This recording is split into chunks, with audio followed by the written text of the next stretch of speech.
Bonsoir à tous, c'est une grande joie de vous retrouver encore une fois pour cette émission de questions-réponses, une émission de CTMI. Et encore une fois, j'ai une grande joie d'accueillir avec moi ce soir Fabien Larubard de l'île Maurice. Bonsoir mon frère Fabien, quelle joie de te retrouver. Eh oui, Philippe, moi aussi de même, pour continuer avec la parole encore ce soir. Oui, et nous accueillons aussi le pasteur Jocelyn Cyr. Bonsoir Jocelyn qui nous rejoint de la Réunion. Bonsoir mon frère. Bonsoir Philippe, oui, c'est comme Fabien l'a dit, c'est une joie pour nous de nous retrouver à nouveau ensemble pour partager la parole du Seigneur. Oui, et donc nous accueillons tous ceux qui nous suivent assidûment et qui sont fidèles à notre émission et surtout qui nous envoient beaucoup de questions. Alors, vous nous suivez sur Facebook, sur YouTube et nous vous souhaitons la bienvenue et sans tarder, puisque nous avons reçu beaucoup de questions. Encore une fois, ce sont des questions de notre vie de tous les jours, des interrogations sur la parole, des frères et sœurs qui souhaitent être éclairés sur la parole et aussi des questions de la vie de tous les jours du chrétien. Donc, c'est une joie pour nous d'emmener un peu de lumière, selon la lumière que nous avons nous-mêmes de la parole. Et c'est une joie pour nous de vous emmener ces quelques réponses à vos questions. Alors, on va commencer avec Jocelyn. Jocelyn, si tu es d'accord, on va commencer avec toi pour cette première question de quelqu'un qui nous demande est-ce qu'on peut donc être né de nouveau, mais aussi continuer à adorer des saints et des idoles? Merci Jocelyn de nous éclairer dessus.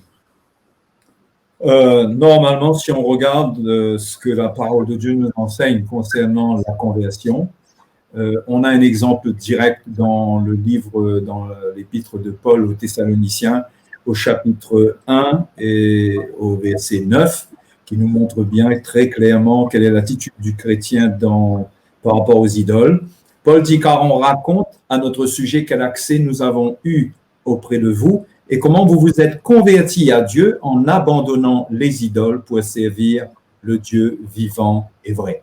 Donc, c'est clair que la conversion conduit à un abandon des idoles et donc on ne peut pas continuer à adorer les idoles lorsqu'on connaît le Seigneur et ni prier les saints, puisque les saints dont la Bible parle, ce sont tout d'abord ce sont les chrétiens eux-mêmes qui sont convertis. C'est de cela que la Bible parle, quand la Bible parle des saints. Donc, s'il faudrait prier les saints, il faudrait nous prier nous-mêmes, entre nous. Mais les saints, ce sont ceux qui sont mis à part pour Dieu. Donc, ce ne sont pas des gens qui ont un pouvoir spécial quelque part d'intercession, qui peuvent faire quoi que ce soit pour nous. Donc, voilà. C'est celui qui est né de nouveau, il a la lumière de ces choses et il prie le Seigneur et il adore le Seigneur Jésus. Amen. Tout à fait. Je crois que c'est clair.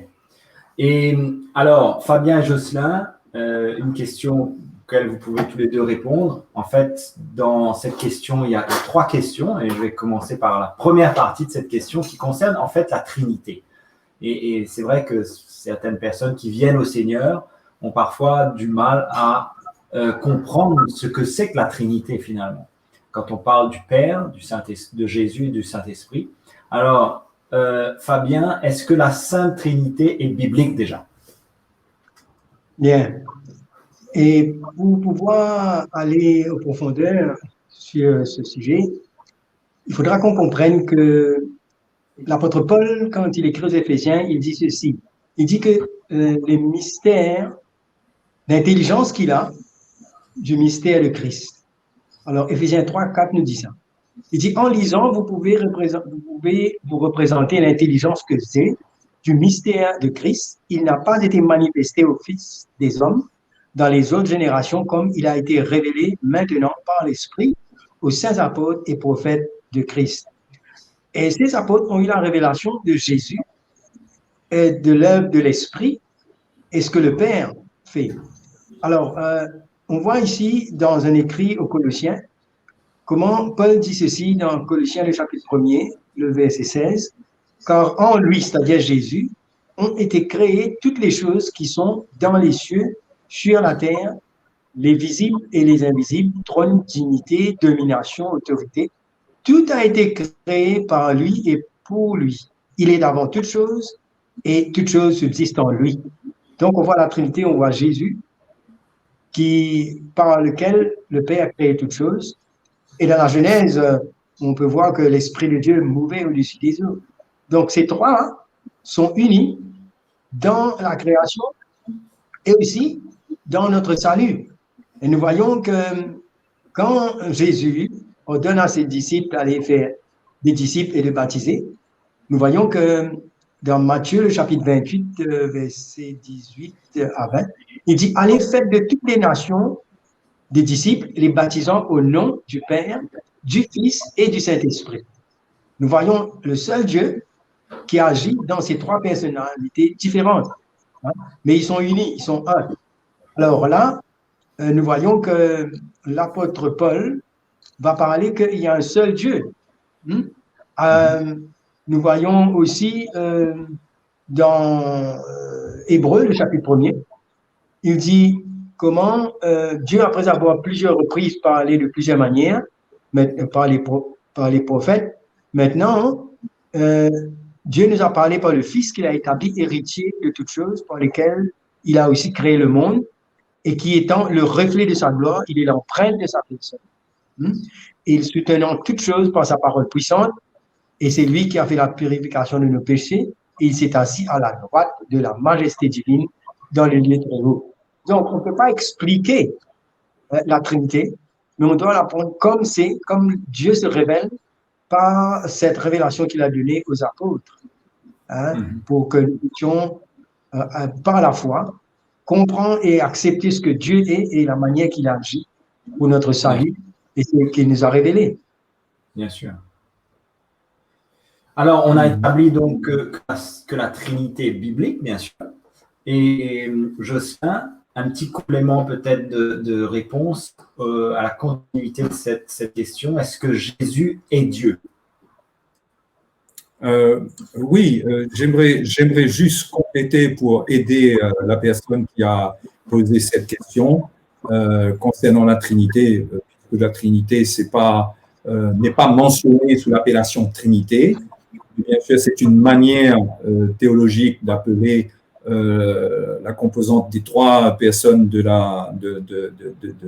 Dieu.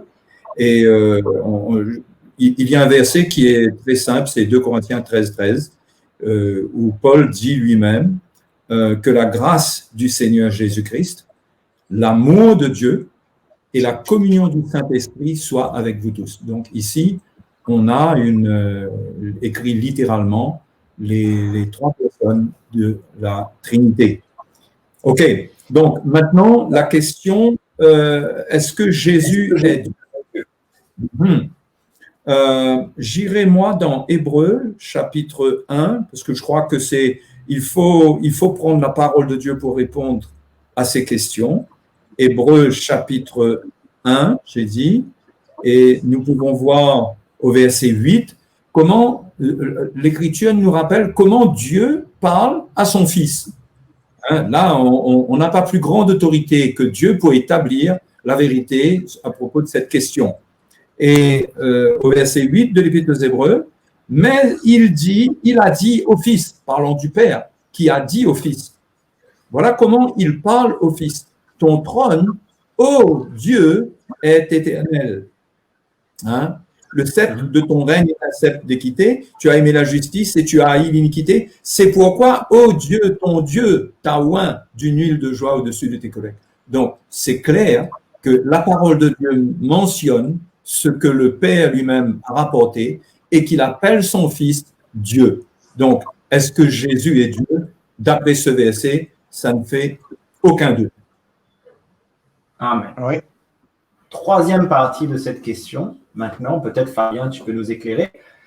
Est-ce qu'il y a donc une différence entre Dieu et Jésus-Christ? Et où est cette différence? Eh bien, le Père, il est la source. C'est lui qui crée. Et quand Jésus est venu, Jean il dit ceci, il dit, au commencement, la parole était avec Dieu, la parole était Dieu. Alors la parole s'est faite chair. À la parole, c'est Jésus lui-même qui est l'empreinte du Père, l'expression du Père. C'est pourquoi Jésus pouvait dire, le Père est en moi et je suis dans le Père. Alors, Hébreu nous parle qu'il est l'empreinte. Nous savons qu'une personne a une seule empreinte, ce qui veut dire qu'ils ont une unité parfaite. Et Jésus, il est celui par lequel Dieu a créé toutes choses. Quand nous lisons ici, je crois que j'avais fait mention dans Colossiens, il dit que tout a été créé par lui et pour lui. Il est avant toute chose et toute chose subsiste en lui. Et rien de ce qui n'a été fait n'a été fait sans elle, sans la parole, sans Jésus. Donc voilà, Jésus, il est celui par qui le Père a tout créé. Et maintenant, avant de venir dans le monde, il dit, me voici, ô Dieu. Hein? Il dit, voilà, tu m'as formé un corps. C'est-à-dire que Jésus devait venir sur la terre dans un corps humain. Mais ça ne veut pas dire qu'il diminuait, qu'il n'est plus Dieu. Il était toujours Dieu, mais il s'est dépouillé de sa gloire. C'est pourquoi dans Philippiens, il dit, comme quoi, il n'a pas éprouvé aucune honte d'être dépouillé, d'être arraché, d'être égal à Dieu, mais de se faire devenir comme un homme. Parce que c'était là, la condition dans laquelle il pouvait venir pour prendre nos péchés sur lui dans son corps. Mais il est tout à fait Dieu et il est tout à fait homme et il forme partie de cette Trinité, le Père, le Fils et le Saint-Esprit, qui tous participent dans notre rédemption. Amen. Oui, et est-ce qu'on peut aussi dire que Jésus reconnaissait qu'il était soumis au Père? Donc, n'est-ce pas? Il le dit lui-même. Hein? Oui, bien sûr. Cette différence, il dit le Père qui est plus grand que moi. Hein, dans il est dit comme ça, il dit le Père qui est plus grand que moi. Et dans Corinthiens, il est dit qu'à la fin, le Fils remettra toutes choses au Père. Donc, on voit que le Fils travaille pour le Père. Il reconnaît la grandeur de son Père et que son Père est plus grand que lui et tout ce qu'il fait, il l'accomplit pour son Père. Donc, le Fils est extraordinaire aux yeux du Père, dont le Père a rendu témoignage sur la montagne en disant « Celui-ci est mon Fils bien-aimé en qui j'ai mis toute mon affection ». Donc, Jésus est vraiment au centre de la Trinité, si on peut le placer comme ça.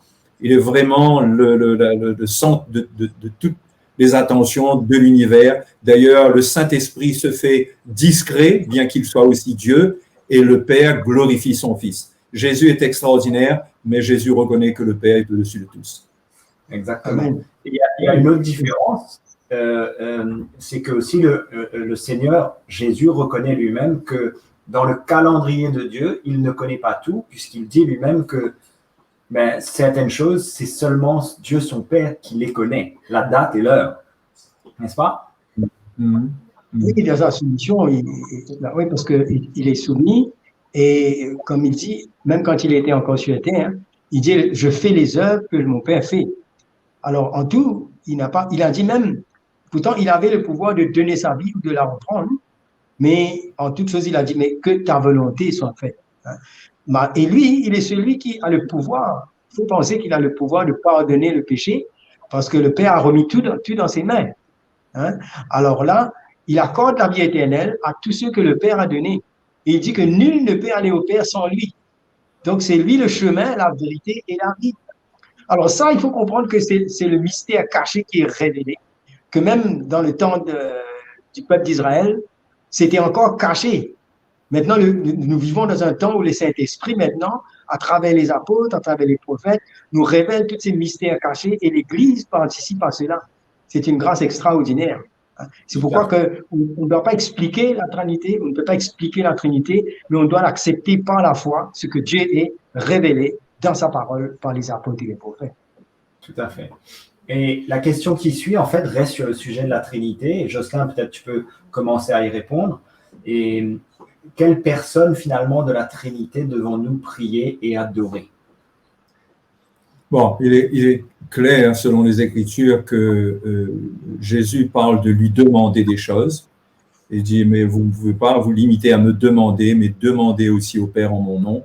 Donc, voilà clairement dans l'évangile de Jean les deux personnes auxquelles on peut adresser nos requêtes et nos prières. Quant au Saint-Esprit, on a une communion avec le Saint-Esprit.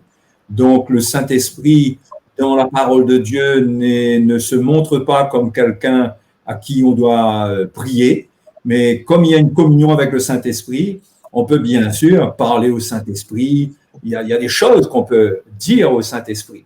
Mais la parole de Dieu met l'emphase d'un point de vue de la prière sur le Père et sur le Fils. Le Saint-Esprit dit, lui, quant à lui, Jésus a dit qu'il ne parlera pas de lui-même. Donc, finalement, chaque personne de la Trinité a un aspect extraordinaire. Le Saint-Esprit est effacé et le Fils est glorifié et le Père est au-dessus de tous. Maintenant, quand on prie, c'est le Père et le Fils, à mon avis. Oui. Oui. Et le Saint-Esprit, lui, il est celui qui opère toutes choses. Il participe à notre salut et pour la naissance même de Jésus, il a fallu que lui-même intervienne. Et la prophétie, la parole que l'ange a dit mais à Marie, le Saint-Esprit le couvrira. Et alors, l'incarnation, l'introduction du Fils de Dieu dans la race humaine, il a fallu l'intervention du Saint-Esprit. Et c'est le même Saint-Esprit qui a ressuscité Jésus pour lui donner la résurrection. Et c'est le même Saint-Esprit qui va nous ressusciter, notre corps glorieux. Donc, le Saint-Esprit participe dans la discrétion, mais sans démérite, quoi, parce qu'il est dans tout, notre vie chrétienne, dans tout ce que nous vivons, tout ce que nous faisons. Et dans l'Église, la vie de l'Église, c'est la vie qui est accompagnée par le Saint-Esprit lui-même, dans toute la vie de l'Église. C'est un peu comme si le Saint-Esprit s'est mis dans une position d'exécutant de la volonté du Père qui a été accomplie par le Fils, et il s'est mis volontairement dans cette position. Et ça, c'est extraordinaire parce que, comme tu viens de dire, Fabien, c'est aussi par le Fils a parlé, il est la parole par laquelle Dieu a créé toutes choses, mais c'est le Saint-Esprit qui amène la lumière, qui amène la vie. Donc, le Saint-Esprit a cette position. Et quand on regarde la manière dont Paul encourage à prier, à rendre grâce, il dit « Rendez grâce au Père au nom de Jésus-Christ ». Ouais. Donc, c'est le Père et le Fils qui sont mis beaucoup plus en avant dans la prière. Ouais. Alors, la prochaine question, on a probablement éclairé la personne qui nous a posé cette question à travers les réponses qui viennent d'être données, mais peut-être qu'on peut être un petit peu plus précis puisque cette personne nous dit dans Jean chapitre 14 du verset 16 au verset 20, justement, où il mentionne, où Jésus annonce à ses disciples qu'il leur enverra un autre consolateur, l'Esprit de vérité, et qu'il viendra, qu'il ne les laissera pas orphelins encore un peu de temps, et il ne le verra plus, mais il leur enverra le consolateur, etc. Alors, cette personne nous demande dans ce passage, finalement, s'agit-il de Jésus qui revient, puisqu'il nous dit « je vous enverrai », est-ce que c'est Jésus qui revient en tant que Saint-Esprit? On a déjà abordé un petit peu le sujet, mais peut-être tu peux être un petit peu plus clair, Fabien, pour répondre plus précisément à cette question. Voilà. Alors, premièrement, Jésus, il dit, mais je prierai le Père et il vous donnera un autre consolateur. Alors, cela veut dire qu'il s'agit là d'une autre personne de la Trinité. Et le Saint-Esprit, il nous dit que lui, il va nous conduire dans toute la vérité. Il va prendre tout ce qui est en Jésus et il va nous dire, il va nous rappeler même tout ce que Jésus a dit. Là, nous voyons que ce sont des caractéristiques d'une personne, la personne du Saint-Esprit, qui va nous transmettre ce qu'il a reçu, ce qu'il a entendu, et il va nous témoigner cela, et il va nous conduire dans toute la vérité. Il est le consolateur. Donc, c'est la troisième personne de cette Trinité qui est à l'œuvre, et il a toute sa place, qui va nous accompagner jusqu'au bout. C'est lui qui nous donne la conviction, c'est lui qui nous fortifie, et la vie du chrétien est accompagnée aussi avec les dons du Saint-Esprit, les manifestations du Saint-Esprit. Donc, c'est notre consolateur, c'est notre compagnon, c'est celui qui nous emmène à marcher le long du chemin jusqu'au bout avec le Seigneur. Quand Jésus était là, il passait tout son temps encouragé à parler, mais quand il est parti, il dit maintenant, il est avantageux que je parte, et il envoie le Saint-Esprit, et le Saint-Esprit nous conduit dans toute la vérité. l'onction du Saint-Esprit qui est dans la vie du chrétien, il nous conduit. Tout à fait. Ça doit être clair qu'il y a une distinction nette entre Jésus et le Saint-Esprit. Quand Jésus dit qu'il enverra le Saint-Esprit, il n'y a pas de confusion avec lui-même. C'est le Saint-Esprit même qui vient, et non pas en tant que Jésus. Je crois que la question, c'est, non, s'agit-il de Jésus qui revient en tant que Saint-Esprit? Donc là, dans la question, il y a un mélange entre Jésus et le Saint-Esprit, alors que ce sont des personnes bien distinctes. Tout à fait.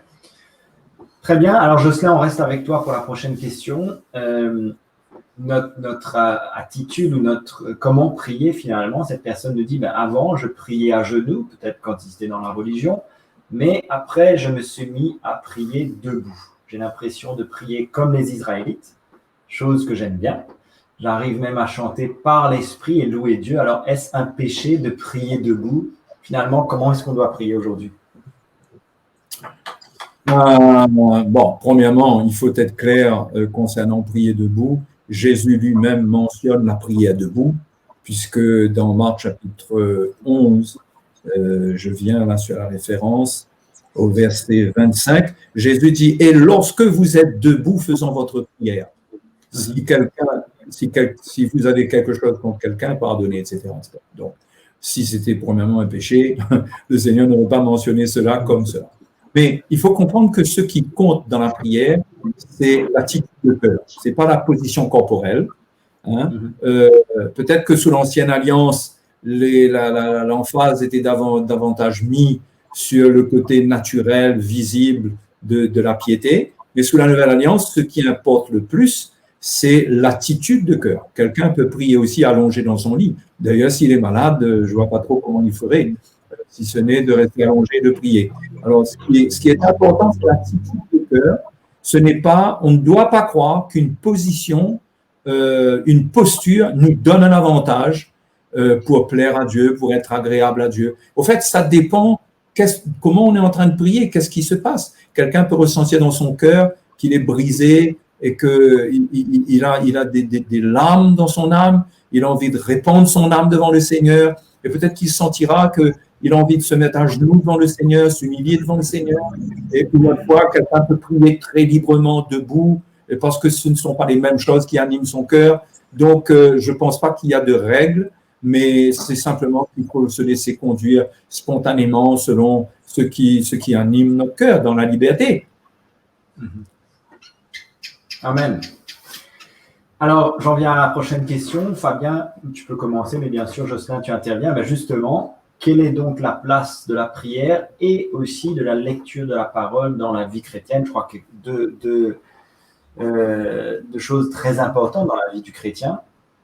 Fabien? Oui.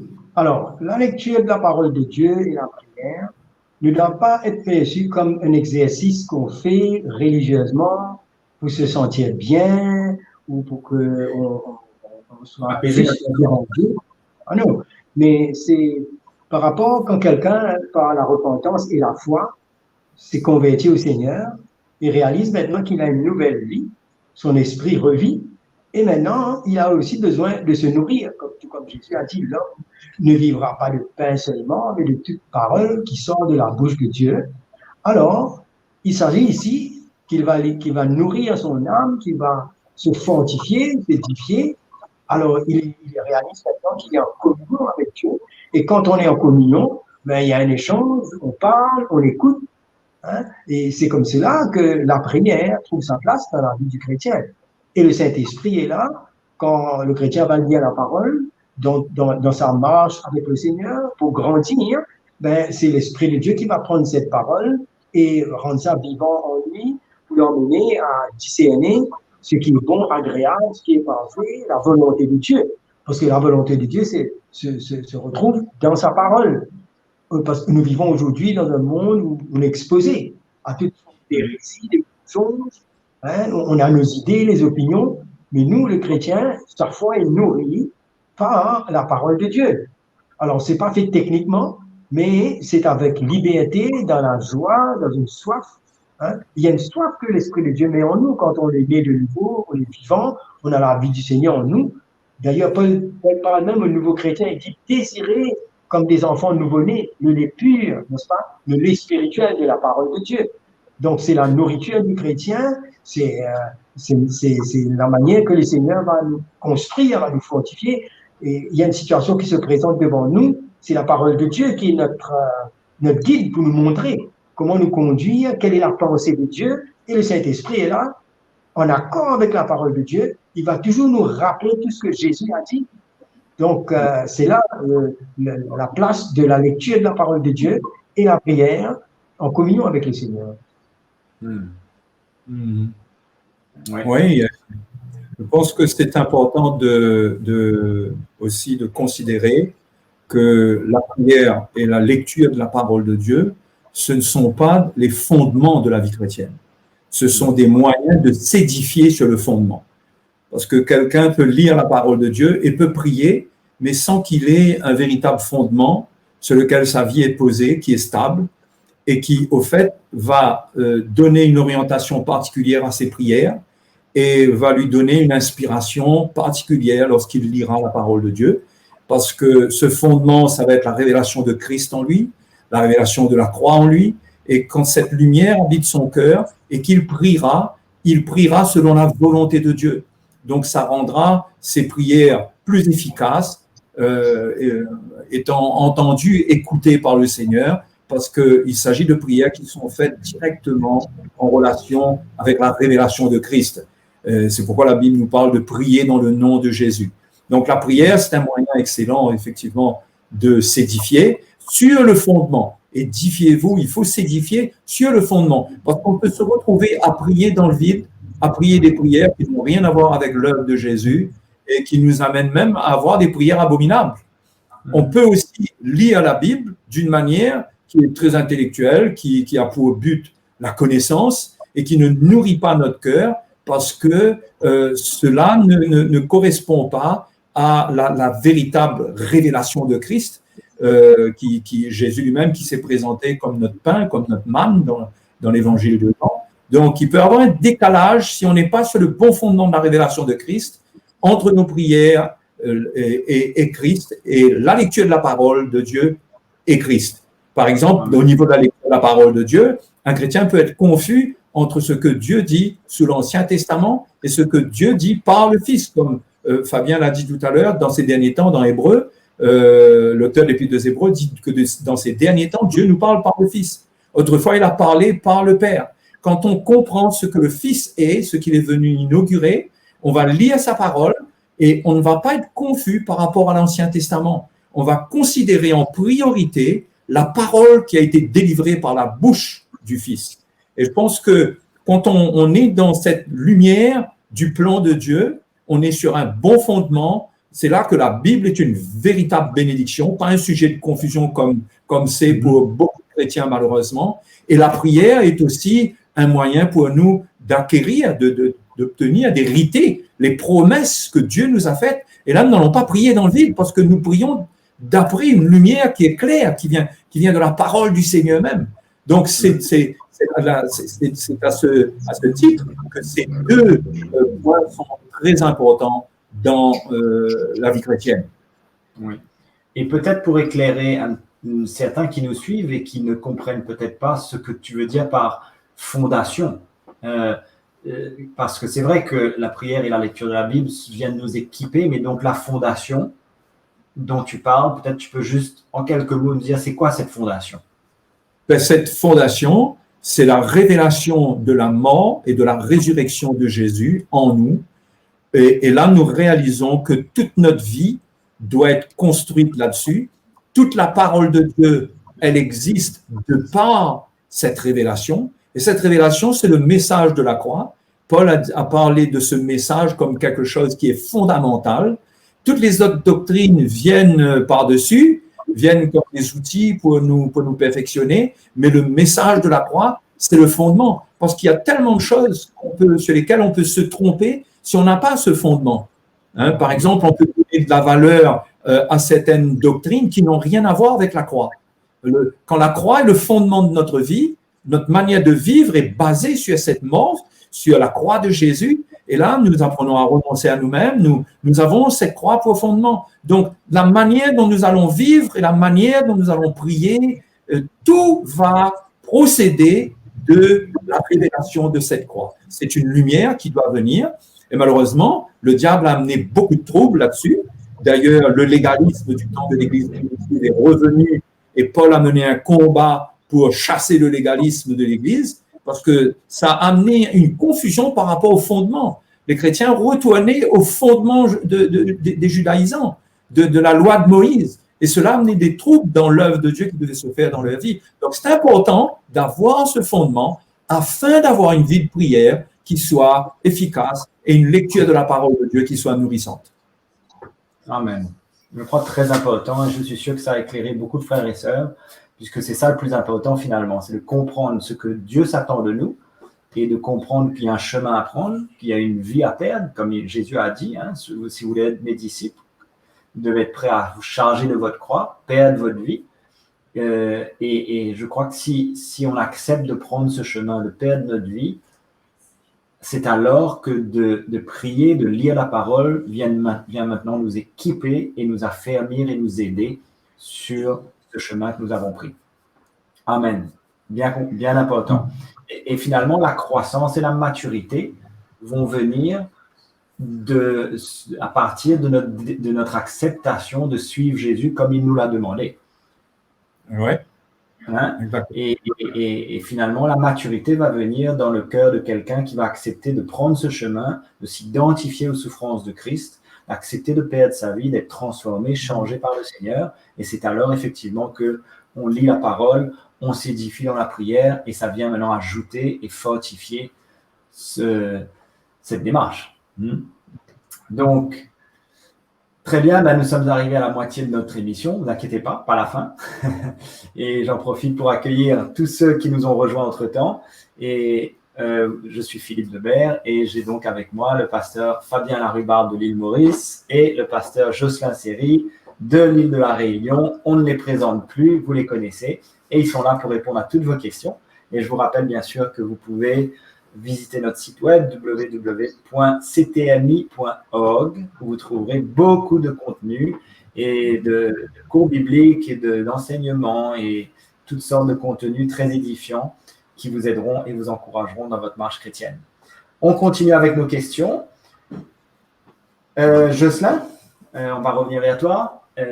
Cette personne nous demande à propos des excès de table. Alors, il les met en relation avec le jeûne. Donc, qu'est-ce que l'excès de table selon la parole? Qu'est-ce qu'on peut comprendre que serait un excès de table par rapport à la parole, ce qu'elle mentionne? Et est-ce que jeûner est un commandement du Seigneur? Alors, cette personne nous dit, pour ma part, je n'arrive pas à jeûner, parce que quand je le fais, c'est comme une loi que je m'impose. Et je ne me sens pas à l'aise avec cette pratique, en fait, de m'imposer une loi. Alors, suis-je alors dans ce péché de l'excès de table quand je n'accepte pas de jeûner? Jocelyn. Bon, moi, je vais répondre à la première partie de la question. Je ne vais pas tomber dans les excès, là. Fabien va parler du jeûne ensuite. Mais moi, j'aimerais parler de cette expression excès de table, puisque si on regarde dans le grec le mot komos, ça vient du mot komus, qui est le nom d'un dieu. C'est le dieu de la fête, c'est le dieu de la grande fête. D'accord? Donc, les excès de table, le mot excès de table ici est loin de la deuxième assiette qu'on prend. Hein? C'est beaucoup plus la fête avec tous ses excès, l'alcool, les bruits, les injures, les obscénités, les danses et les excès de table. Ça parle de se lancer dans se vautrer dans cet esprit, dans cet état d'esprit très mondain. Et c'est ce que la parole de Dieu condamne par ce mot komos. Hein? Donc, ce n'est pas juste l'excès de nourriture, c'est beaucoup plus que cela. Hein? C'est l'ivresse, c'est toute cette fête, toute cette obscénité, avec toutes les choses qui viennent avec. D'accord? Donc, ça, c'est une chose. Maintenant, concernant le jeûne, bien sûr, je pense que le frère Fabien va pouvoir nous vous parlez un peu là-dessus, c'est pas du tout, hein, Fabien, c'est pas un commandement du Seigneur. Alors, avant que Fabien enchaîne, déjà, on peut rassurer cette personne que le fait de ne pas jeûner ne signifie pas qu'il est en train de tomber dans l'excès de table. Donc, je crois que ça, déjà, on a établi la chose. Oui, ben oui. oui. Alors, tout à fait. Fabien, Oui. peut-être tu peux éclairer cette personne. Oui. Il n'arrive pas à jeûner. Et Tout est-ce à que fait c'est les excès. voilà. Voilà. On est tout à fait le contraire de l'excès dont je ne parle ici. Eh bien, Jésus aborde cette situation du jeûne. Dans Matthieu, il dit, mais lorsque vous jeûnez, alors le jeûne, ce n'est pas une obligation comme si une loi, c'est tout comme la prière qu'on vient d'en parler. C'est une marche, c'est une soif, c'est notre expression de notre cœur. Il y a quelque part où Jésus dit, mais voilà, l'époux est enlevé, maintenant, ben, nous, l'épouse, mais on jeûne. Alors, c'est un désir d'exprimer notre soif du Seigneur concernant son plan, sa volonté dans nos vies.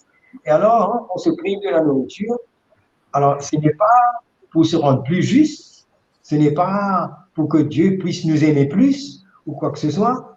Alors, le Seigneur, son amour n'a rien à voir avec la quantité de prières ou la quantité de jeûnes que nous allons faire. Tout a été accompli sur cette croix. Tout ce qui a été fait pour qu'on soit juste, pour qu'on soit aimé et accepté de Dieu a été fait à la croix. Alors, le jeûne, c'est simplement cette expression où aussi, ça nous indique aussi une certaine attitude de maîtrise de soi, hein, où on veut montrer au Seigneur l'intention de notre cœur. Alors là, il dit, quand on est comme ça, hein, il dit, mais quand tu jeûnes, penche ta tête, parle ton visage, afin de ne pas montrer aux hommes que tu jeûnes, mais ton Père qui est dans le lieu secret, et il voit, et il te le rendra. Donc, c'est une attitude avec un cœur, parce que le jeûne, ça doit être accompagné d'une bonne attitude de cœur. N'importe qui peut essayer de jeûner, mais si on jeûne et qu'on a de l'amertume, on garde le péché, on ne pardonne pas, alors ce n'est qu'une action, on se prive de la nourriture, mais ça doit venir quelque chose qui vient au fond du cœur. Donc, le jeûne, c'est pas un commandement, mais c'est une attitude de cœur, une expression de notre volonté, de notre amour, de notre zèle, de tout ce que l'Esprit de Dieu met en nous, envers le Seigneur.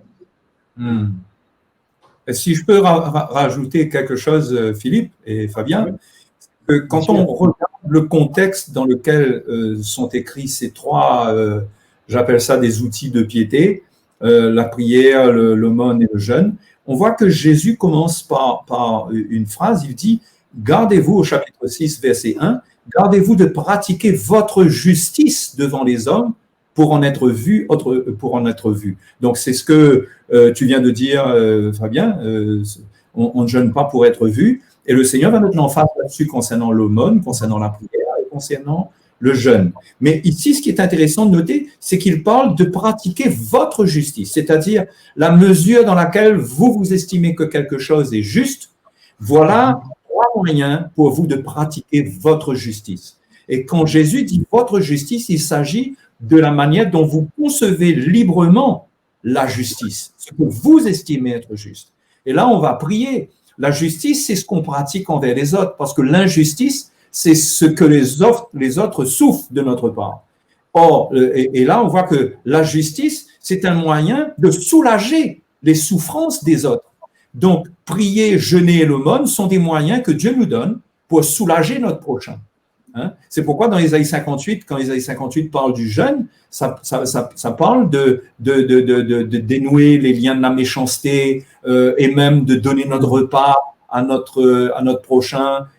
Donc, on voit là-dedans qu'il y a une attitude, il y a une volonté de faire ce qui est juste. Alors, il y a une privation, en même temps, il y a un cœur pour faire ce que l'on estime être juste. On doit aider notre prochain. Donc, ce sont des outils pour soutenir les autres. Et souvent, ça devient religieux lorsque le chrétien passe son temps à prier, à jeûner. Bon, donner, il ne va pas se le donner à lui-même, mais prier et jeûner seulement pour lui-même. Or, c'est une justice qu'on pratique. C'est un don de notre vie au Seigneur et en faveur des autres. Je pense que cet aspect du jeûne avec la prière et l'aumône est intéressant à noter. Amen. Et c'est tellement encourageant quand l'Église Ça peut être bien sûr individuel pour les moments particuliers de notre vie où vraiment on veut se briser devant le Seigneur. Et c'est tellement extraordinaire quand on voit l'Église ensemble s'unir dans le jeûne, dans la prière, pour certaines choses en particulier, certaines requêtes, et de voir l'unité de l'Église se rassembler pour prier, pour jeûner. C'est tellement fort quand on le fait dans le bon esprit, de l'Évangile, de la parole. C'est tellement bénéfique et vraiment, ça fortifie le cœur des chrétiens, n'est-ce pas? Oui. Alors, on continue. Une question pour Fabien. Une question intéressante, je crois que ça concerne beaucoup peut-être de jeunes ou de gens qui sont sensibles à l'appel de Dieu sur leur vie. Et parfois, on se demande, est-ce que je suis appelé à servir le Seigneur? Alors, qu'est-ce qu'on entend par servir le Seigneur? Ça, c'est quelque chose. Mais cette question, c'est pour servir le Seigneur, faut-il d'abord ressentir vraiment un appel dans notre cœur, dans une telle direction?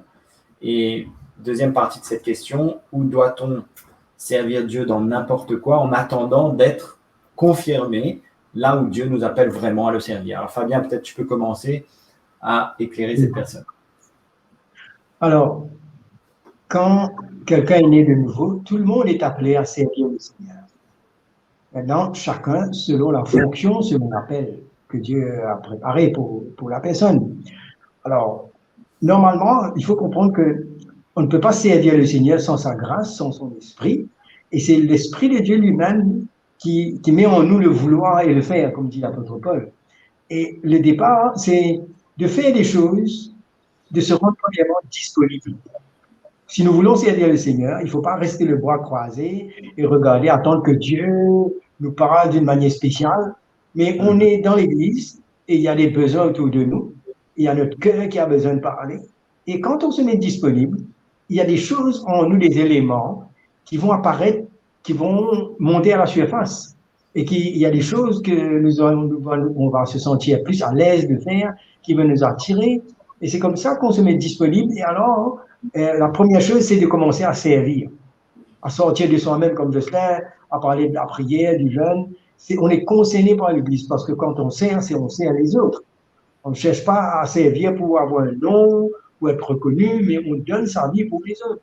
Et quand on est disponible comme cela, le Saint-Esprit lui-même, il va commencer à faire ressentir certaines choses qui nous attirent et dans lesquelles on se sent plus à l'aise. Et bien sûr, l'appel de Dieu va se démontrer au fur et à mesure qu'on grandit, que la maturité vient et que l'Esprit de Dieu nous conduit. Donc, la chose à faire, c'est de se rendre disponible, c'est de se mettre au service des autres. Dans les choses simples que le Seigneur nous met devant nous. D'ailleurs, on connaît bien ce passage où il dit, mais celui qui est fidèle dans les petites choses, Dieu va confier les grandes choses. Alors, il faut commencer par étapes. Dans les petites choses que Dieu nous montre, notre cœur a besoin de réagir. Si on est insensible aux petites choses qui sont autour de nous, comment Dieu va nous confier encore de grandes choses? Donc, on commence par servir, on commence à se mettre disponible, et le Seigneur, c'est lui qui nous déporte, qui nous qualifie, qui nous prépare. Ce service du Seigneur, c'est par échelon, étape après étape. Et puis on grandit, on sert le Seigneur. L'apôtre Paul définit aussi bien, il parle aux Corinthiens concernant les dons spirituels, et c'est pour nous montrer l'esprit que Paul veut enseigner à l'Église pour le service. Il parle de la voie excellente qui est l'amour. Hein? Et il dit qu'il y a des dons spirituels, mais il dit aspirer aux dons les meilleurs. Bon, il n'y a pas de problème qu'on aspire à manifester certains dons de l'esprit, par exemple, hein, si on peut parler du service de Dieu à ce niveau. Mais il dit, je vais vous montrer une voie par excellence. Et je crois que ça rejoint ce que tu dis, Fabien, c'est ce cœur de serviteur, cet amour qu'on est appelé à avoir, où on donne notre vie inconditionnellement, on est là, on est prêt à tout. Et ce qui est extraordinaire, c'est qu'au fur et à mesure qu'on donne notre vie, les dons qui sont en nous se précisent et sont découverts par le peuple de Dieu même, qui finit par reconnaître que nous avons cette prédisposition pour certains dons. Et là, c'est extraordinaire parce que nous avons le peuple de Dieu même qui nous accompagne dans ce à quoi le Seigneur nous appelle. Exactement. Et je crois que ce que tu viens de mentionner est très important, puisque je crois que quelqu'un qui est appelé, on va dire les choses comme elles doivent être, appelé dans le ministère, demain à servir dans le ministère, il va ressentir, je pense, assez clairement dans son cœur qu'il y a l'appel de Dieu sur sa vie, si on peut parler de cet appel-là. Mais le danger, probablement, c'est de chercher le ministère. Et ça, c'est un danger. Mais je crois que il n'y a rien de mauvais de ressentir dans notre cœur l'appel de Dieu sur notre vie. Ouais. Et je me souviens que quand j'ai rencontré le Seigneur pour la première fois, les quelques jours qui ont suivi, mais j'ai ressenti l'appel de Dieu, pas juste d'être un chrétien alors que je ne connaissais rien d'autre. J'étais né de nouveau, je ne connaissais rien à la vie chrétienne. Mais cet appel a retenti dans mon cœur comme quelque chose de fort et que je ne pouvais pas expliquer. Mais j'ai appris à ne pas finalement rechercher. Ce que tu as dit était très important parce que le Seigneur va emmener les choses en son temps et c'est là où on doit juste accepter de passer par le chemin qui est passé, de laisser le Seigneur emmener les choses en son temps. Oui, il y a un des signes qui est très, cela remonte à la surface, que quand quelqu'un bouillonne l'appel de Dieu dans sa vie, la première chose qui se passe, il est prêt à servir. Il veut s'occuper de l'Église, il voit les besoins autour de lui, et il est prêt à donner sa vie à faire n'importe quoi, il veut servir. Ça, c'est un des premiers signes qui est la bonne manière de répondre, c'est de vouloir servir, donner sa vie. Ouais. Amen. Prochaine question, Jocelyn. Simple, mais je pense que d'actualité et que vraiment on nécessite une réponse, c'est une femme peut-elle être pasteur? Jocelyn. Eh ben, si c'était le cas, ça se verrait dans la parole de Dieu. Parce que je crois qu'un sujet aussi délicat et qui est aussi controversé aujourd'hui n'aurait pas été négligé par le Seigneur lorsque toutes ces lettres de Paul ont été écrites. Il y aurait eu dans l'inspiration de Paul un signe clair, fort, que la femme peut être pasteur. Or, ça n'existe pas. On voit des femmes qui sont diaconesses, mais on ne voit pas de femmes pasteurs. Dans l'épître de Paul à Timothée, quand Paul parle des anciens et des diacres, il parle des diacres et des femmes diaconesses, mais il ne parle pas des anciens, c'est-à-dire des bergers et des pasteurs, et des femmes pasteurs. Je ne parle pas de femmes de pasteurs, mais de femmes pasteurs. Je pense que si c'était dans l'idée du service que Paul se faisait dans la maison de Dieu d'avoir des femmes pour pasteurs, Paul aurait mentionné les qualités de ces femmes pour être qualifiées dans le ministère. Or, il ne le fait pas. Donc, cette absence ne laisse pas simplement le doute, mais nous montre clairement, puisqu'en plus de cette absence d'éléments qualificatifs, il n'y a pas d'exemple de femmes pasteurs. Et l'erreur que font beaucoup, c'est de se retourner dans l'Ancien Testament et de prendre l'exemple de femmes comme Déborah, certaines femmes qui ont accompli certains exploits à certains moments exceptionnels, pour les mélanger avec la structure de l'Église, comment Dieu bâtit l'Église. Moi, je pense qu'il est clair que la femme a toute sa place, que ça n'a rien de dévalorisant, que ça ne la dénigre pas, mais que la femme, elle est une aide extraordinaire, mais sa place n'est pas, selon le plan de Dieu, dans le ministère de pasteur. Oui. Philippe, on aurait pu reformuler la question aussi pour dire, est-ce qu'il y a des femmes apôtres, prophètes, évangélistes, et docteurs? Même que parmi les 12, ce sont toujours des hommes que Dieu a choisis. Et aussi, les 5 ministères d'autorité, ça concerne les hommes. Ça ne diminue pas le fait que les femmes, qui ont certaines, des diaconesses, ont la place, même dans les dons de motivation, elles ont des fonctions dans l'Église, elles ont accompagné même Jésus et les apôtres, mais ce n'était pas dans le but de diriger l'Église et de prendre l'autorité dans l'Église. C'est biblique, comme Jocelyn a dit, si c'était le cas, on aurait vu les exemples dans les épîtres, dans les actes des apôtres. Oui, je crois que c'est très clair. Fabien, on reste avec toi. Est-ce que le fait qu'une femme chrétienne porte des vêtements à la mode pourrait être un frein dans sa relation avec le Seigneur? Oui, c'est ça, la mode et tout ça, c'est une question dans quel esprit les sœurs veulent s'habiller, se présenter. Dieu n'est pas contre que quelqu'un se présente bien. Je ne crois pas que le chrétien a besoin de suivre exactement tout ce qui se fait comme mode parce que tout ce qui se fait, l'esprit du monde, on est bien loin de là et on a besoin de savoir se faire bien, se faire belle, il n'y a pas de problème, mais tout dépend quelle est la motivation derrière cela, quel est le but. Hein? Et je crois que le chrétien est animé par l'esprit de Dieu dans sa vie, dans tout ce qu'il fait, que ce soit qu'on s'habille, qu'on mange, qu'on boit, qu'on travaille, tout ce qu'on fait, on le fait pour la gloire de Dieu. Et si on a ça comme objectif pour vivre pour la gloire de Dieu, on saura comment s'habiller, quel mode suivre, où il y a des excès. Je crois qu'on a l'Esprit de Dieu en nous qui nous conduit. Et quand on aime Jésus, on ne fera rien qui va aller au-delà, qui va gêner la présence de l'Esprit et l'Évangile, mais on gardera un témoignage qui va honorer le Seigneur. Exactement. Amen. La question suivante, très importante, Jocelyn, peut-être tu peux commencer. Quelle est la différence entre un chrétien et un disciple?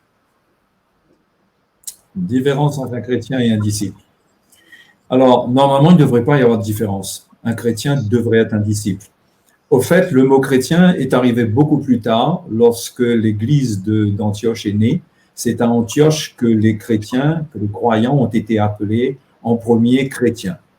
C'est tellement qu'on voyait le style de vie et que cela se rapportait parfaitement à la vie de Christ.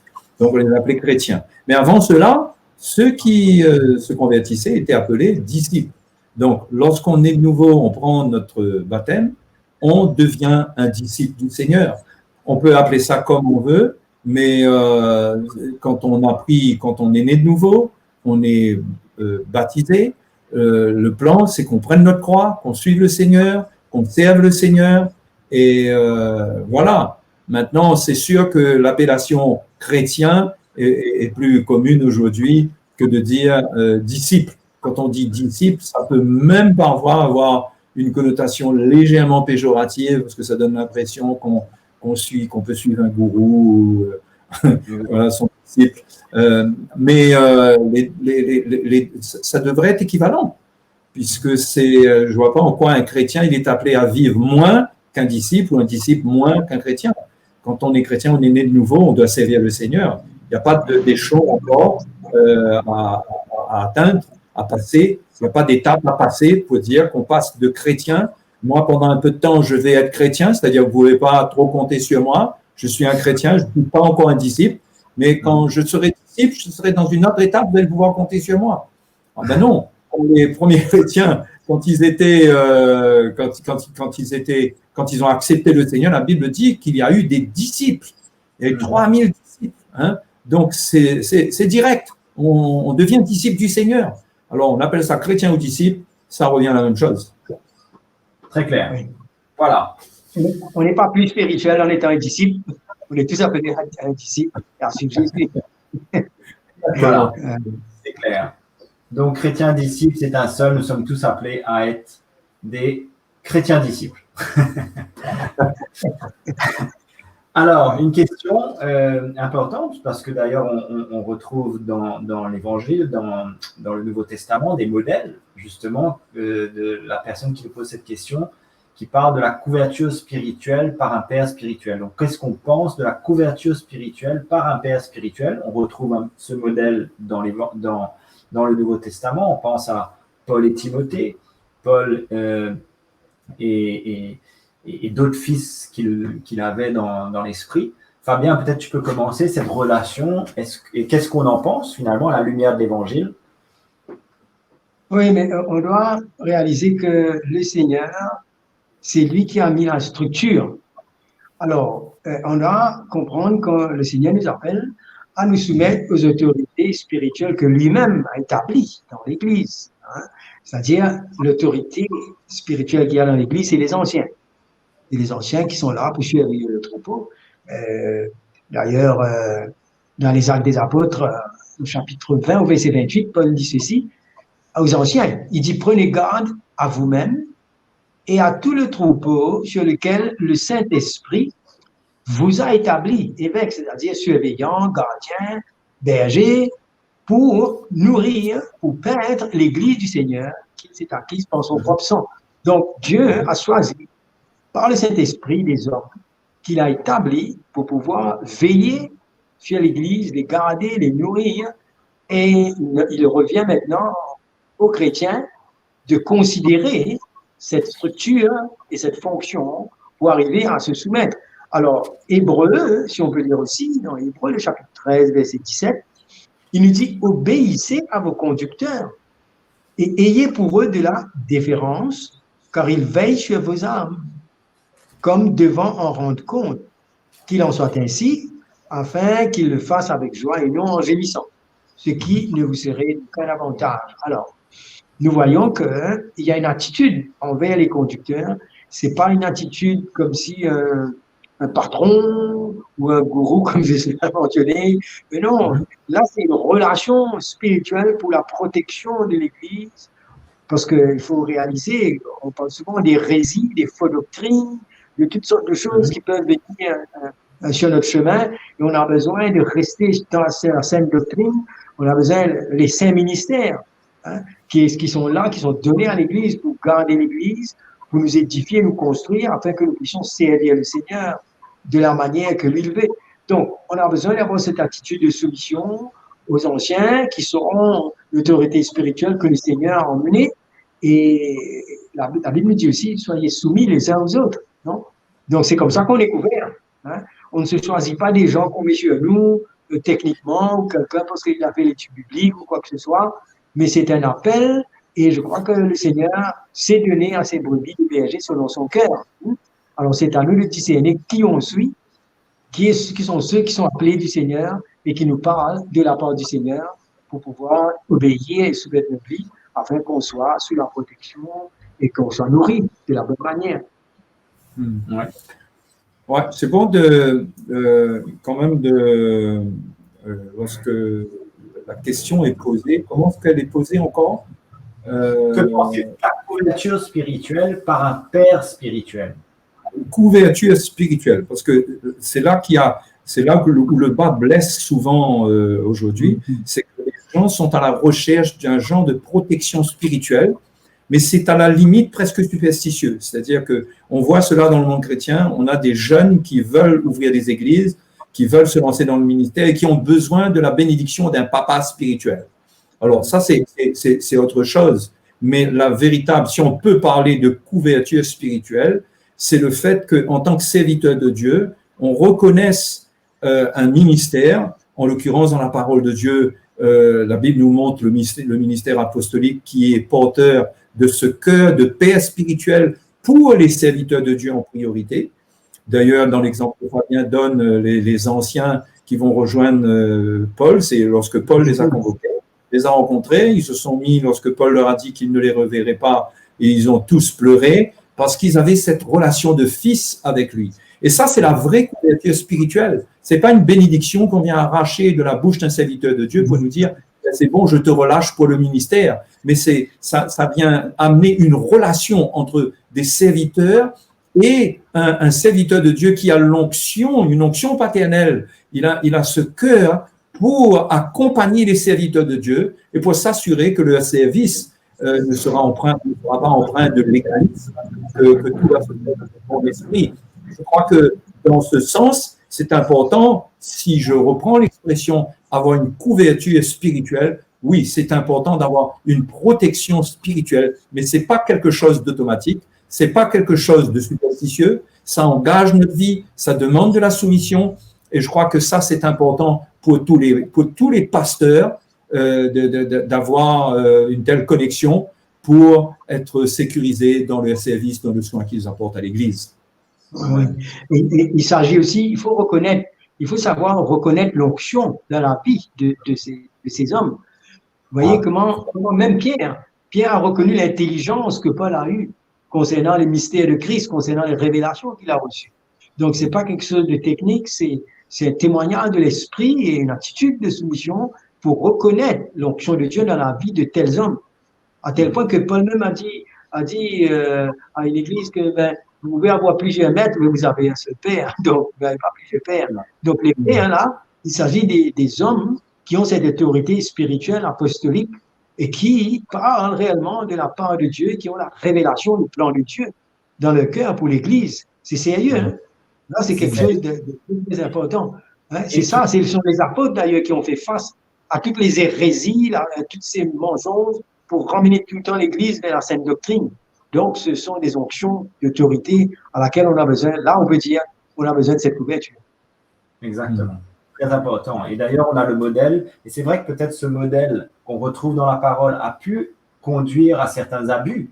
Mais quand c'est le Seigneur qui emmène les choses, quand il construit et bâtit son Église, c'est extraordinaire, puisque c'est comme ça que l'apôtre Paul a pu retrouver dans le cœur de Timothée, de Tite, des vrais fils dans la foi, et que eux ont pu retrouver en Paul un vrai père qui les avait engendrés dans l'esprit de l'évangile, dans un évangile qu'ils voyaient dans la vie de Paul.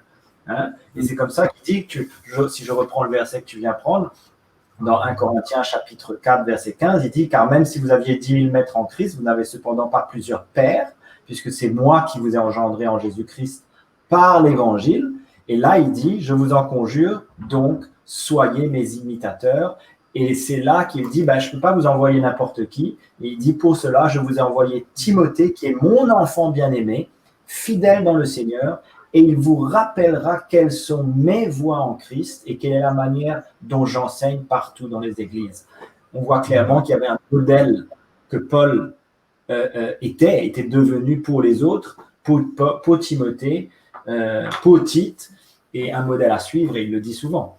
Donc, c'est très riche, finalement, cette relation est tellement riche quand elle est emmenée, emmenée par le Seigneur dans l'esprit de l'Évangile, de la bonne manière. Ça ne devient plus une menace, mais au contraire, c'est une protection. Effectivement.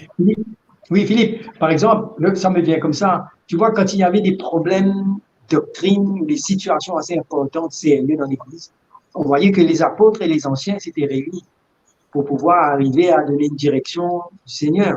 Donc là, on peut parler aussi d'une couverture, parce qu'il y avait des choses qui étaient nouvelles dans l'Église. Hein, il y avait la viande sacrifiée aux idoles, il y avait toutes sortes de situations qu'il fallait trancher. On voyait que les apôtres et les anciens étaient là, et c'est eux qui donnaient ces directives. L'Esprit de Dieu conduisait l'Église comme cela. Oui, tout à fait. Alors, écoutez, on vient de dépasser juste l'heure de notre émission, mais on peut peut-être juste étendre un petit peu pour répondre à 2-3 questions qui suivent. Jocelyn, existe-t-il dans le monde d'autres vrais apôtres, des vrais prophètes, des autres ministères, parmi les 5 ministères? Finalement, peut-être tu peux nous éclairer dessus, ce que tu ressens, ce que tu vois. En tous les cas, pour ma part, personnellement, je n'ai pas encore rencontré d'autres équipes apostoliques que celles dans le privilège de servir le Seigneur. Mais il n'est pas exclu que ça existe. Mais de mon point de vue, je n'en connais pas. Et ça ne veut pas dire qu'il n'y en a pas, parce que la terre, c'est grand. Hein. On n'a pas communication avec tout le monde, toutes les églises. Et je pense qu'au temps convenable, ce qui existe, Dieu amènera cela en connexion. Mais on peut croire qu'il est certain que Dieu a oint d'autres hommes et prépare d'autres hommes qui officient déjà ou qui sont en cours, qui sont en préparation. Mais je pense qu'on peut espérer que tout le monde chrétien sera quelque part entouré de ces ministères, de vrais hommes de Dieu qui vont se lever. Mais je n'ai pas aujourd'hui, je ne peux pas dire, en dehors de ceux que je connais, que je côtoie, il y a telle personne qui est dans tel ministère. Pour ma part, aujourd'hui, je n'en connais pas. Amen. Ok, merci Jocelyn. Alors, une petite question, on est le 9 décembre, on s'approche du 24 décembre. Une dernière question. Est-ce qu'un chrétien devrait fêter Noël? Votre impression, votre ressenti? Écoutez, il n'est pas mentionné le mot Noël dans la parole de Dieu. Et je ne trouve aucune part dans la parole de Dieu où le Seigneur nous demande de fêter la naissance de Jésus. Au contraire, il nous emmène à nous souvenir de sa mort et de sa résurrection. C'est là l'espérance du chrétien. La naissance de Jésus, c'était l'introduction pour l'œuvre qu'il avait préparée, mais la valeur de tout ce qu'il a fait, c'était sur la croix. Et là où il a pris le péché, c'est là où tout s'est joué et où Jésus a dit tout est accompli. Et ensuite, la résurrection du Seigneur, hein, c'est la preuve que nos péchés sont effacés et que maintenant, on se souvient, même en prenant le repas du Seigneur, le Seigneur nous dit à chaque fois qu'on prend le repas du Seigneur, il ne nous dit pas que nous nous allons souvenir de sa naissance, mais il nous dit plutôt de nous souvenir de sa mort et de sa résurrection. C'est là que le fondement et la réalité. Parce que même que Jésus soit né, s'il n'était pas allé à la croix, ça n'aurait servi à rien. Mais c'est sur la croix que tout a été accompli, et c'est sa mort et sa résurrection qui donnent toute la valeur à notre salut dans tout ce que Dieu fait. Donc l'accomplissement est là. Et il y a beaucoup de traditions, beaucoup de choses qui se font aujourd'hui. Les hommes aiment ça, on aime célébrer, on aime faire appel, on aime beaucoup de choses. Mais il faut revenir à la parole de Dieu. On n'a pas vu aussi dans les épîtres, ou dans les actes des apôtres, ou dans les églises, mention de Noël. Tout ça, c'est venu après dans les traditions. On peut, dans une autre émission, en parler longuement. Je ne sais pas qu'est-ce que on pense. Oui, on pourrait même penser que c'est une diversion de l'ennemi qui amène le focus sur la naissance, alors que la victoire, ce qui doit être célébré, c'est la victoire du Seigneur, et la victoire du Seigneur, c'est la croix. C'est pas sa naissance. Sa naissance, c'était le moyen pour lui de s'introduire dans le monde. Ce n'était pas encore la victoire. La preuve, c'est qu'il a été tenté. On célèbre la victoire, qui est la victoire de sa mort. Et je crois qu'il n'y a pas d'autre... il y a rien d'autre que le Seigneur nous appelle à célébrer. Mais il y a quand même un verset qui me vient à cœur. Je pense que, à partir de ce que je vais dire, que si Noël devait être une fête que le chrétien devait célébrer, le monde ne serait pas autant impliqué dans cette fête et le chrétien ne serait pas mélangé avec le monde dans cette fête, tout simplement parce que, encore une fois, ce soir, on a parlé de la croix, et la croix amène une séparation. Hein. Quand la croix est notre fondement, la croix amène une séparation. Il est impossible d'avoir quoi que ce soit qu'on célèbre ou qu'on fasse qui nous unisse au monde. Paul a été clair avec les Corinthiens et il a dit: qu'y a-t-il de commun entre la lumière et les ténèbres, entre le fidèle et l'infidèle? Quelle part on a avec ceux qui ne connaissent pas Dieu? Et dans l'Épître aux Galates, il dit: pour ce qui me concerne, loin de moi la pensée de me glorifier d'autre chose que de la croix de Jésus-Christ, par qui le monde est crucifié pour moi comme je le suis pour le monde. Il est impossible, au travers de ce que le Seigneur a institué, se retrouver mélangé pour célébrer quelque chose qui est soi-disant divin avec ceux qui ne connaissent pas Dieu. C'est un mélange impossible. Parce que l'œuvre de la croix, même en nous, quand elle est notre fondation, ne permet pas cela, ne devrait pas permettre cela. C'est pourquoi la lumière de la parole de Dieu, sans aller étudier tout le contexte historique, comment Noël est né et prouver que c'est une fête païenne parce que en l'an je ne sais trop quoi, il s'est passé ci, il s'est passé ça. On n'a même pas besoin d'aller là-dedans. Hein.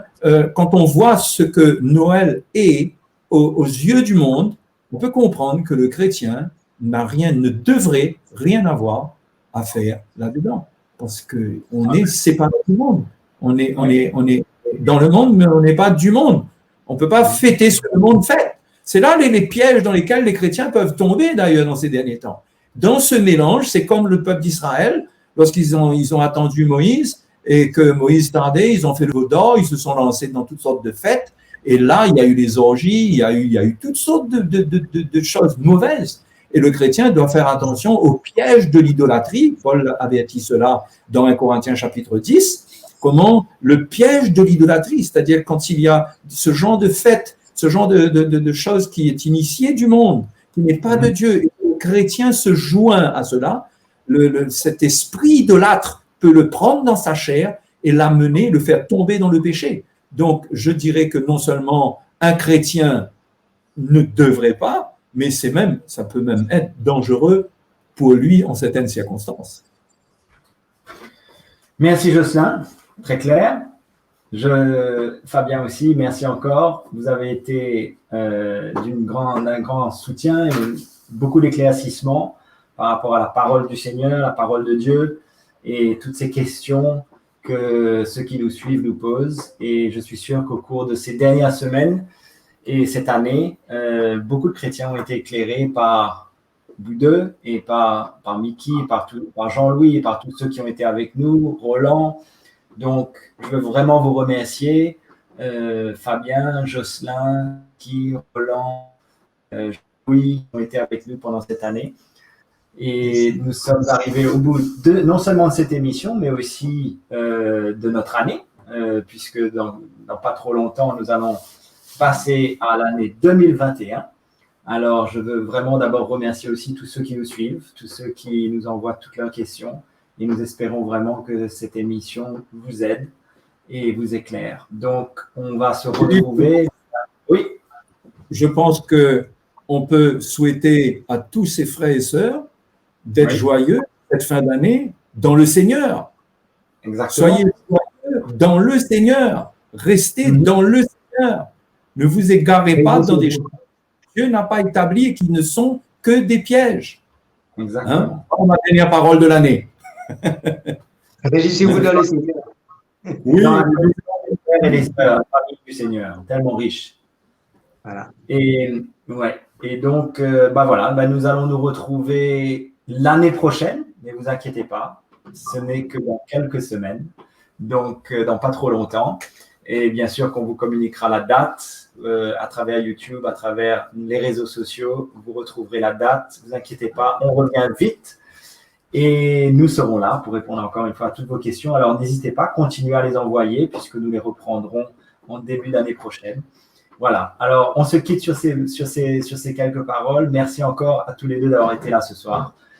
Merci à toi aussi, mon frère. Merci Frédéric. Merci Philippe. Pas de problème.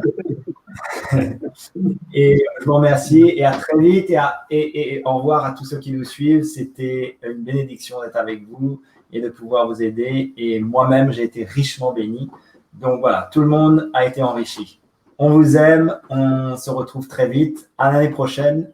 À très vite. Au revoir.